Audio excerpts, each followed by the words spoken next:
bored teenagers pick the worst places to hang out. Of course, this was the East End of Long Island, where all the teenagers are bored. There's nothing to do during the day if you're not into sun and surf, and even less in the evenings. Summers are full of tourists, traffic, and nightclubs, convertibles still running outside of stores. The rest of the year, it's quiet, and in winter, desolate. I was out with a group of friends that night. Well, they weren't really my friends, but we hung out. They'd always drag me somewhere creepy in the dark to get high. Usually, it was someplace in the woods where I can't see my hand in front of my face. One time, it was an old betting track which had been condemned. Then there's the obvious one, a cemetery. Nothing says buzzkill like being surrounded by dead people. Sometimes I wasn't sure if it was better than staying at home alone. By far, the worst place they took me was the site of the Montauk Project, an abandoned military base where people claimed they did experiments with time travel and mind control. If that wasn't disturbing enough, the guy who took us there, Mike, told us all these BS stories about feral people living in the tunnels. We even went up to the roof of a 10 or so story building that was rusted and decaying inside. Not only am I afraid of heights, but the roof was sloped on all sides, which made me feel like I was falling off. "This is kind of creepy. Where are we going?" I asked, hoping it would be tame in comparison. "We're going to an abandoned house," said Mike, much to my dismay. People had often tried getting me to go to abandoned houses, but I always refused. At least those other houses were near a main road, but wherever we were going was far off the beaten path. We'd been driving for a while in the pitch black, down some road that felt endless. I couldn't see in front of us either, since the car we were following was blocking the view, and Mike was driving pretty close. "It's not really abandoned," said Jeff, from the passenger seat. "It's just empty. It was built recently, but I guess they haven't finished some stuff, like the wiring and the locks." I wondered why anyone would build a new home in the middle of nowhere. There was nothing but trees lining the road we'd been on, and it was a long road. I was relieved to hear that the house was new, since abandoned houses are usually decrepit and falling apart. They remind me of places you should never go. Places where horrible things lurk in the corners and under creaky floorboards. And let's not forget splintery wood and nails jutting out in all directions, just waiting to pierce drunken teens in the dark. In the back seat with me were two alternative hippie girls. I think it was the first time I'd met them, but I'm not sure. Some people are memorable, while others are just people. Mike and Jeff were probably trying to hook up with them, but I doubted they'd succeed. "Oh my god, this is so cool," one of the girls proclaimed, while the other giggled. Cool, huh? I wasn't convinced. I suppose when you're an outgoing person in a place with little excitement, you have to travel to empty houses in the middle of nowhere to get your kicks. As for me, outgoing wasn't my thing. When we finally pulled up to the house, the first thing I noticed was the uneven ground all around it. Nothing says unfinished home like piles of dirt, unfilled holes, and a view of the foundation. At least the architecture was nice and simple. It was basically like a quasi-modernist rectangle with a lot of tall windows. I was always jealous of my friends who had modern homes. My parents had to be different and go with country charm. Once both drivers shut off their headlights, all I saw was black. We filed out of the cars, and a couple people with flashlights led the way up to the house. "Ah, damn!" someone shouted. It was Melanie, the one girl that I actually talked to a little before. She must have rode in the other car because she used to go out with Mike. Now things were a little uncomfortable between them. I didn't really know the guys in the other car, but at least I knew Mike and Jeff, and I guess Melanie. "Watch out for these holes, guys. I just stepped in one and flipping broke my foot." The girls guided Melanie the rest of the way up to the sliding glass door, where Mike opened it and in we went. Inside was your typical upper middle class Long Island home. The walls were blank white, devoid of any fancy trim, and that shiny wood flooring that doesn't quite look real. There was a kitchen to the left, and a huge room to the right with a 2-story ceiling. The front wall consisted mostly of large, panelless windows, while the back wall was solid and bare. Stairs led up to a second floor, complete with an indoor balcony. In the far corner of the room was the only furniture, a ratty couch and broken armchair that both looked like they came from a junkyard. They sat in front of a fireplace, with small stacks of paper strewn around them. By the looks of it, someone had been squatting there. I assumed it was Mike and his friends. "Why is there furniture here?" I asked Mike. "I don't know. It was here when we found the place. The rest of the house is totally empty. Those papers weren't here before, though." "That's so weird," was my typical response to unusual things.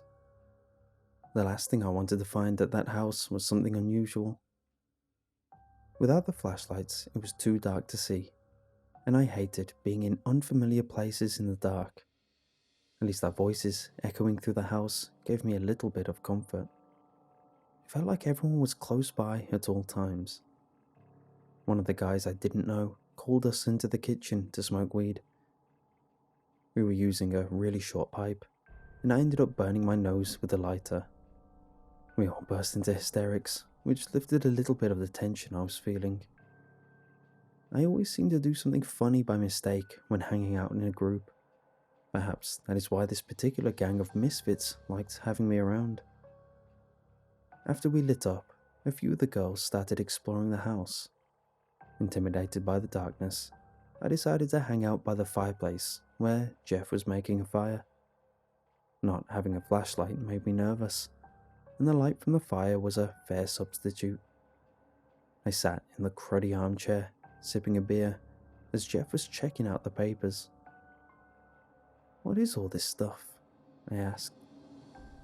"I don't know, some kind of medical stuff. Look," he replied, handing me a few sheets. They looked like pages torn from medical journals, diagrams of human anatomy and such. Maybe they were photocopies, but in the dim light of the fire, it was hard to tell. It was odd that someone would bring so many papers to an empty house in the middle of nowhere, especially if it was a squatter. "I figured these would be someone writing a book or something," I said. "That's what I thought. Maybe someone came here to study. This is a really weird place to study, and then just leave it all here? Creepy, huh?" "Kinda," I replied sarcastically. By this point, I was getting pretty bored, sitting on trashy furniture, surrounded by stacks of mysterious papers in the dark house, with people I didn't know that well. I've only mentioned Mike and Jeff by name because I can't remember anyone else's, except for Melanie. She was as creeped out by the Montauk project as I was, so we bonded a little. I could hear her voice from the second floor as she and the other girls were getting excited about something. They hurried down the stairs, with Melanie waving a jumbo-sized sheet of paper. "Guys, check this out! It's so freaky!" she elated, holding up some sort of crude drawing. It was the outline of a child in black marker. I recalled making those drawings in elementary school. A kid would lay down, and another would trace their body with magic marker or crayon. Only, in this case, the hands had been coloured in red. Jeff was the first to say, "What the hell?" But we were both thinking it. The mysterious papers were bad enough, but now a mysterious drawing? For a moment, I wondered if some of the guys were playing a practical joke. "It was in one of the rooms upstairs," said Melanie. "All the rooms are completely empty except for this." She, along with her two friends, seemed playfully frightened. The kind of frightened you would expect from someone watching a scary movie they know isn't real. Regardless of the odd nature of the drawing, it was the only interesting thing that had happened since we got there. The weirdest part is the hands being red, I said. It's so weird. Right? Jeff concurred. I want to take it home, Melanie squealed. Why? I asked. It's freaking scary. Why is it even here? We had fun coming up with explanations, which helped me forget how disturbing it was. Maybe some kids were hanging out in the house and made it, but we couldn't figure out why they would have brought a huge piece of paper. Then we thought it could have been made in school and someone brought it to the house. Still, none of our theories could eliminate its somewhat sinister presence. Mike and the others came over to see what we were doing. Soon we were all discussing the fate of the drawing. Melanie seemed to like it, but the rest of us were more superstitious. Our excuses for its existence started getting silly, as you might expect from a group of inebriated teenagers. What if it was made by a ghost? We shouldn't touch it. Maybe there's a ghost of a little kid living here, and that's why no one's moved in yet. Someone probably cut off his hands, and that's why they're red. Once we ran through every ghost story cliche we could think of, we came to the consensus that the drawing would stay. Melanie laid it on the armchair to make it look like it was sitting. The other girls were going up to the roof, and Melanie asked me to come. I'm afraid of heights, remember? I was hoping that would be enough to make her leave me alone. Last time we went up on a roof, I swore I would never do it again. Oh, come on. You've just been sitting here the whole time. Besides, the roof is really cool. You can't fall off unless you try. I gave in and followed her to the second roof. We squeezed through an open window onto the roof, where the other girls were smoking a bowl. The middle was flat, surrounded on all sides by upward slants. My fear didn't come into play, which was a pleasant surprise. It was probably the coolest hangout roof I'd ever seen. While the girls and I laughed over nonsense, Melanie walked up one of the slants to a peak so she could look down. Melanie, don't fall, the girl said, almost in unison. Oh, shut up, I'm not going to fall, Melanie grumbled, shining her flashlight around. For a minute, she was silent, then asked, Can someone come here for a sec? One of the girls went up to join her, and Melanie pointed to an area in front of the house. Isn't that where we parked? The five of us went downstairs, and Melanie approached Mike and his friends. Did you guys move the cars? I didn't see them from the roof. Mike replied with a confused, drawn-out, No, as he turned to look out the windows. He tried shining a flashlight, but it reflected off the glass. They all went outside and immediately started swearing. The cars weren't in front of the house. After circling the entire perimeter, it was confirmed they were gone. Are you kidding me? Mike yelled, his voice disappearing into the sky. I started to wonder again if some kind of joke was being played. Maybe one of the guys moved the cars down the road and then walked back, just to freak everyone out. No one heard them start up though. Okay, who moved the cars? The other driver asked. I hadn't had much contact with him, and he seemed a little high-strung, so I was slightly freaked out by the possibility that he might be aggressive. I didn't, did you? Mike said, looking at Jeff. No, dude, I would move your car, let alone both of them. Seriously, guys, this isn't cute, the guy said. I want to know if someone stole my damn car, or if you guys are playing a damn joke. I could tell this guy wasn't going to put up with any shenanigans. Mike and Jeff were a little caught off guard that they were being accused. Someone suggested to do a pocket check, and it turned out they still had the keys to both vehicles. "This doesn't make any sense," said Jeff, as we all started murmuring. This time, it wasn't any fun trying to figure out the mystery. How did two cars just disappear? The girls were crying now. Well, not Melanie. The guys were cursing up a storm, especially the driver of the second car. I've decided to dub him Angry Guy. Not that his anger wasn't justified. It was just his most prominent trait. I had nothing to contribute to the situation, so I just waited for everyone to figure out what we were going to do. The only thing that mattered to me was getting home sometime in the next century. It took a while to face reality, as unbelievable as it was, as we eventually started walking home. Everyone was silent. The only sound came from our footsteps and the twitter of crickets. There was just enough moonlight to see the barren trees arcing over the road. It was going to take a few hours to get anywhere that had streetlights, and we were all exhausted. Angry Guy was walking ahead. No one wanted to be near him, afraid he would blow up again once everyone was getting cranky from walking so far. Not that we could blame him. "Hey, can we stop for a minute?" asked one of the girls. We collectively agreed it was a good idea, even though we had only been walking for about 20 minutes.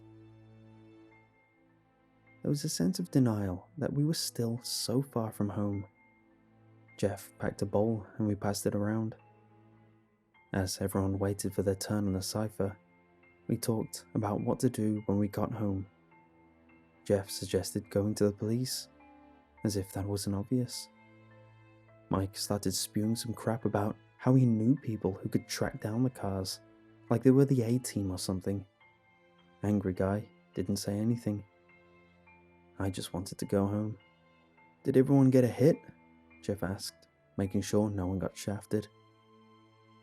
As everyone looked at each other and nodded, the girls noticed something. "Hey, where's Melanie?" Suddenly, everyone realized that she wasn't there.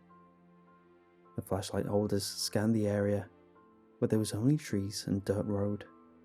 We each called her name several times, but it just echoed into the night air. "This isn't funny, guys. Where's Melanie?" We spread out a little, continuing to call her name. If she was playing a joke on us, it was in enormously poor taste. Everyone was frustrated and bewildered by the vanishing cars, and this wasn't helping. "Damn," Mike shouted. "Where the hell is she? We can't keep going if we don't know where she is." "Dude, let's just leave her," one guy joked. "Are you stupid?" shouted one of the girls. "She's our friend. We're not leaving her in the middle of nowhere." "Maybe she went back to the house," I suggested. Everyone stopped talking for a moment, contemplating the possibility that she did indeed go back. I wasn't really serious though. What idiot would go back to the house without telling us? And why? After more grumbling, cursing, and arguing, we decided that a few of us would go back to the house while the others waited in case Melanie really was messing with us. If she was, then she just lost some friends. I volunteered to go, since waiting for an unknown length of time seemed worse in that moment. On the way back to the house, the two girls, Mike and myself, discussed the whole situation. We had come to an empty house in the middle of nowhere to party, only for our transportation to vanish, and we couldn't explain it. Mike came up with the theory that the cars disappearing was some sick joke, and that Melanie was in on it. He implied that she got some guys who could hotwire cars to drive them away so we would have to walk home. Then she ran back towards the house, and they picked her up. The girls seemed offended, but they were tired of defending her, so they just shrugged it off. As we finally arrived back at the house, my stomach dropped upon seeing it again. I cursed myself for volunteering to come back. I guess I wanted to know sooner than later if Melanie was okay. Approaching the sliding glass door, we were surprised to see it open. "Did we leave the door open?" asked Mike. "I'm almost positive someone closed it," I replied. If there was any reason for it being open, it had to be that Melanie went back inside. As we entered the main room, the house felt emptier than before. I noticed that a lot of the medical papers were in the fireplace, and the contour drawing of the child with the red hands was gone. We searched the kitchen while calling for Melanie. It was clear that she wasn't on the first floor, so we headed upstairs. "I'm going to be so mad if she's not here," said Mike, "because then we came back for nothing." The girls just ignored them and went to search the rooms, while I split off to check the roof. The window was still open, and I squeezed through. If I expected her to be anywhere, it was here. The roof was empty and silent, with a gentle breeze blowing. I could almost see over the treetops, which made me feel stronger than my fear of the dark forests. For a moment, I forgot that we were looking for Melanie, until I heard the girls panicking inside. I quickly squeezed back through the window and ran to see what was up. Mike and the girls were looking at something in one of the empty rooms. "What happened?" I asked. Mike shone a flashlight at a spot on the floor. Reluctantly, I approached and looked down as the girls gripped each other, sobbing. There were 2 jumbo-sized sheets of paper, taped together to make one larger sheet. Drawn in marker was the outline of a girl, with only the hands coloured in red.